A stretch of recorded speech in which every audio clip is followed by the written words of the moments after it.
జగన్ మీద గతంలో చేసిన కుట్ర ఇప్పుడు మరొకసారి చేస్తున్నారు. గతంలో తన మీద ఏ కేసులు లేవు.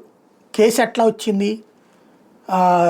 అప్పుడున్నటువంటి ఎమ్మెల్యే ఒక ఆయన లెటర్ రాశారు హైకోర్టుకి, జగన్ మీద అవినీతి ఆరోపణలు ఉన్నాయి, ఓసారి విచారించండి అని 11 ఆరోపణలు చేస్తున్నానని. వాస్తవంగా అది తీసి బుట్టలో వేయాలి, కానీ న్యాయస్థానం దాన్ని సుమోటోగా తీసుకుని దాని మీదన విచారణకు ఆదేశిస్తానంది. దాని మీద మీ వాదన లేడు చెప్పండి.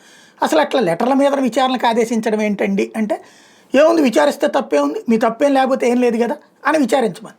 సిబిఐ దర్యాప్తు కాదు, సిబిఐ ప్రాథమిక సమాచారం ఉందన్న తర్వాత దాని ఆధారంగా కేసు కట్టమంది, జగన్ని అరెస్ట్ చేసేసి. ఇంతవరకు భారతదేశ చరిత్రలో ఎవడో రాసిన లేఖ ఆధారంగా ఇట్లా డైరెక్ట్గా విచారణకు ఆదేశించినటువంటి సందర్భాలు లేవు, కానీ జరిగిపోయింది. ఇప్పుడు అట్లాగే మరొక కుట్ర జరుగుతుంటే ఇప్పుడు ప్రస్తుతానికైతే ఢిల్లీ హైకోర్టు ప్రశ్నించింది. సహజ వనరులు కొల్లగొట్టి ప్రభుత్వ ఖజానా లక్షల కోట్లు నష్టం చేసిన విషయంలో మాజీ సీఎం జగన్పై సుప్రీంకోర్టు విశ్రాంత న్యాయమూర్తి పర్యవేక్షణలో సిబిఐ, ఈడీ, ఐటీ, రెవెన్యూ అధికారులతో సిట్ ఏర్పాటు చేసి దర్యాప్తు చేయించాలని పిల్ దాఖలు చేసిన ఢిల్లీకి చెందిన న్యాయవాది మొహక్ మహేశ్వర్ని హైకోర్టు సూటిగా ప్రశ్నించింది. ఇప్పటికే రాష్ట్ర ప్రభుత్వం సిట్ వేసింది, కేంద్ర సంస్థల అధికారులతో సిట్ ఏర్పాటు చేయాల్సిన అవసరమే ఉంది. ప్రభుత్వం విడుదల చేసిన శ్వేతపత్రం ఆధారంగా పిల్పై విచారణ జరపలేం, ప్రచారం కోసం స్వప్రయోజనాల కోసం దాఖలయ్యే ప్రజాహిత వ్యాజ్యాలపై జాగ్రత్తగా ఉండాలని సుప్రీంకోర్టు చెప్పింది. మీ పిల్లు ఆ కోవలోకి వస్తుందా లేదా అని చూడాలి. రాష్ట్ర ప్రభుత్వ సిట్ మెతక ఇస్తుంది, మీరు ఎలా విశ్వసిస్తున్నారు?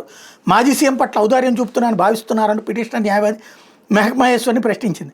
రాష్ట్ర ప్రభుత్వ సంస్థలకు కేసు దర్యాప్తు చేసే సామర్థ్యం లేదు, వేల కోట్లలో ముడిపడి ఉందన్న ఈ కుంభకోణం ఇతర రాష్ట్రాలకు దేశాలకు విస్తరించి ఉండొచ్చని న్యాయవాది చెప్తే, ఆ విషయాన్ని మీరు ఎలా చెప్తున్నారు, ఏమైనా ఆధారాలు ఉన్నాయని ధర్మాసనం నిలదీసింది.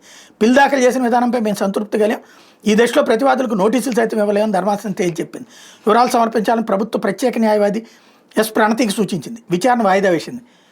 రాబోయేటటువంటి రోజుల్లో ఈ యాంగిల్లో మళ్ళీ ముందుకు వచ్చేటటువంటి అవకాశం ఉంది. చాలా పెద్ద డ్రామా నడుస్తుంది.